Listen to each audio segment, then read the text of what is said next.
ఢిల్లీ జంతర్ మంతర్ దగ్గర ఉద్రిక్తత నెలకొంది.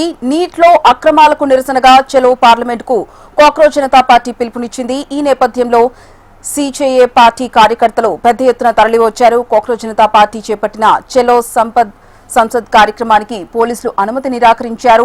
బారికేడ్లను దాటుకొని వెళ్లే ప్రయత్నం చేశారు. ఢిల్లీ పోలీసులు ప్రత్యేక బలగాలు కాక్రోచ్ పార్టీ కార్యకర్తలను అడ్డుకున్నారు. దీంతో ఒక్కసారిగా వాగ్వాదం చెలరేగి తోపులాటకు దారితీసింది. అప్రమత్తమైన పోలీసులు ప్రత్యేక బలగాలు నిరసనకారులను అదుపు చేసేందుకు లాఠీచార్జ్ జరిపారు.